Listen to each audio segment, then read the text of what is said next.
Hey everyone, Junior 2000 here. Excuse me, folks. Need to drink some water.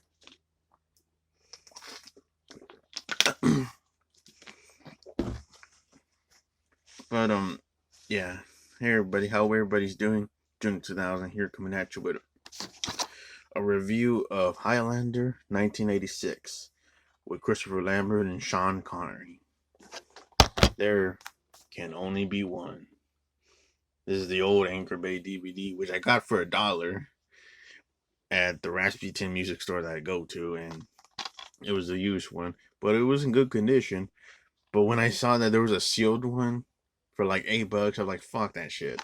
This one's in good condition and it's only the used one. It's not even fucked up or anything. This is not even beat up or anything or scratched. So that was like cool to get this for $1. Like, fuck that sealed version. This one's already in good condition. It's not fucking scratch or anything. I would have gotten it if it was if this was scratch and shit, but this movie kicks ass. Um, this is the original poster that Anchor Bay used to have these cool DVDs where they had the insert, and then behind it would be the original poster. Clancy Brown's in the movie, and he plays this villain named Kurgan, who's an awesome villain in the movie. Christopher Lambert in one of his middle fights with Kurgan on the bottom, because that was like that's like when they're fighting at the end of the movie with the rain and stuff going around. I think it's rain, but yeah, this movie is really good. I know there's a director's cut. I don't know what's the difference, but I'll check that out some other time. But yeah, this is the digitally mastered for superior sound and picture quality by THX, and it's released by Anchor Bay. Back when Anchor Bay had this cool logo, not that fucking reprint bullshit that they came out with. Like half of it's like a sailboat in a boring ass blue line where it's just like half of a sailboat into a black background. Like I hate that. I hate that new reprint logo. This one was better with the dark blue sailboat sailing on the ocean and having the Anchor Bay logo like that. I know you can't see it that great, but yeah, back when Anchor Bay was good and they released a lot of good shit, especially Halloween 4, Halloween 5, Maniac, Dawn of the Dead, some Lucio Fulci movies. Um, I think the Phantasm movies were released by Anchor Bay as well. But yeah, Anchor Bay used to be a really good company. It got they started sucking when they started like not releasing really good shit that much in their last few years of their dying days, and of Anchor Bay going to be bought by Stars. I don't even know if they're still around or not, because they were like bought by Stars, and then their titles are like released with like with Lionsgate's titles. Like their DVDs would be released by Lionsgate releases. But on I don't know what happened to the Anchor Bay. I don't know if they're still around or not, but back then they had really cool DVDs that came out. So now let's back to the review. Highlander 1986 stars Christopher Lambert as Connor MacLeod, a Highlander from Scotland who survived his death from the Scotland Wars and brought back to life with a Highlander power. And then people started banishing him away from the village because they think he was a witch. Even his wife banished him too. Like, she doesn't want to be with him. So they kick him out. One of his friends, because he was getting beat up by the mob, but one of his friends got the mobs out of the way and told Connor to get out, and Connor got away, met up with a different village, and he meets up with his next wife that loves and treats him respectfully. And then she also later on in this back, it's like those are the flashback scenes of his backstory of who he is. He's a Scotsman and a soldier too, a Scotsman soldier. So he meets with his second wife, and they have a good relationship. And they later on meet with Sean Connery, who's Juan Ramirez, another Highlander that's like him. They cannot die, and he doesn't know about being a Highlander when Juan Ramirez teach him how to be a Highlander. And also, the first thing he does is like take him to the river and throws him out of the boat, and he sinks down to the water to show that, hey, you're immortal. You cannot die, so you can breathe underwater. But if you get stabbed, you get shot, injured, you will survive because you're an immortal Highlander. So like that was a cool scene where and it's also a really cool visual scene where he's filmed underwater and he breathes underwater because he can't drown. He's Highlander. He's an immortal. But yeah, it goes with them having great chemistry, having great buddy chemistry of being friends with Ron Ramirez and Connor McLeod. One leads to another. Connor gets I think Connor wasn't in the house, but Juan Ramirez was with Connor's wife at the house eating dinner until like they get an unexpected invite by Kurgan, who's played by the great Clancy Brown, who is fucking awesome in this movie. I like Clancy Brown in all his movies. Of course, he's Mr. Krabs and SpongeBob, and he's Viking, that one of the one of the bad guys in that Bad Boys movie with Sean Penn and Esai Morales. He's very young in that movie. He's also the asshole guard in The Shawshank Redemption. He appeared in other movies, even some shitty movies he appeared in, even the 2010 remake of Nightmare on Elm Street, which that movie is a snooze fest, but it was cool to see Clancy Brown in that movie. But yeah, anything that Clancy Brown's in, I always like to see him. He's a good actor, very underrated actor too. Not really like seen in a lot of movies, but he's only like the best. Everything that people see him to see a lot is Mr. Krabs, where he voices Mr. Krabs in SpongeBob. But he plays Kurgan, who's a villain named Kurgan, who interrupts dinner with Juan Ramirez and Connor's wife, and he has a really cool sword fight with Juan Ramirez, and they have a cool sword fight up to the stairs, and then the house is starting to break in half and exposing the sky with the lightning, and one leads to another. Juan Ramirez gets killed. He gets stabbed by Kurgan, and then cut in the gets his head cut off. I'm not supposedly sure, but I think it was speculated that after he did this, he raped Connor's wife for some reason, which is not really explained. Maybe it's probably explained in the director's cut because this is a theatrical version, but you kind of get that impression, like the way he looked at his wife, at Connor's wife. Kind of get that impression a bit, but it was sad to see how Ramirez gets killed in this movie. I kind of wish he had more screen time. Sean Connery's character Ramirez, I wish he had more screen time because him and Christopher Lambert had great chemistry at being friends, and they're like the two Highlanders that know each other.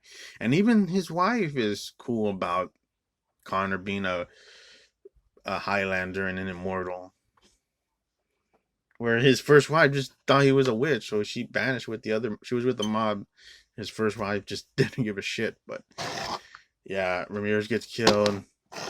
It implies that his wife was raped, and then of course Connor lives with his wife until she grows old and passes away in his arms. Of course, Connor can't grow old because he's immortal. He stays as a young 40-year-old guy. And yeah, his wife passes away in his arms after she passes away from an old age. He goes into like other areas of wars, even the World War II. He saves this little girl from German Nazis and kills one of the Nazis. And it shows that he is immortal because he gets shot in the back with practical effects, like blood squibs in the back, and he grabs the guy's gun and shoots the Nazi and saves the little girl. And it turns out the little girl was the old lady that that he takes care of in the movie Highlander. Like she's like his friend in the movie, and she's like an old lady in the movie, and it's that little girl that he saved in World War II. Of course, she would appear in the fourth movie, Endgame, and she does get killed in an explosion, which I thought that part sucked. Cause like, come on, why did they have to kill that character off? She was cool to Connor, like only to get shock value. I don't know, some bullshit. But she is like an old lady that he keeps as a friend in the movie, taking care of his place. And then yeah, we get to like that's all the flashbacks that I pretty much see. But it's really cool that you get to hear Queen music, like music by Queens. It's great, and yeah, this movie is so good with the music that Queen does. I forgot what the name of the opening song is, but it's such a banger to listen to, and cool to hear Freddie Mercury singing. Rest in peace, Freddie Mercury. But yeah, and also rest in peace, Sean Connery, who plays Ramirez. He's a great actor as James Bond.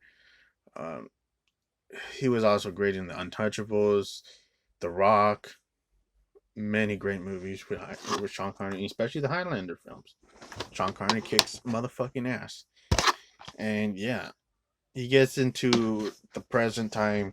Like that was the stuff I was talking about, the flashbacks. And there's a mix of Queen's music.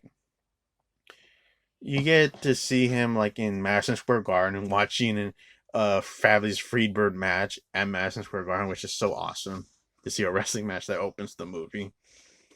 After hearing a kick-ass Queen's music, he has a sword fight with this other Highlander bad guy. Really cool sword fights. You gotta admit, the sword fights are pretty cool. I do admit, they are really cool. And they don't fuck around with the violence. They show you how the bad guy gets his head decapitated, and then of course, like light sources come out of him, and McLeod takes the power of that Highlander who gets their head decapitated. And yeah, this movie does deliver that.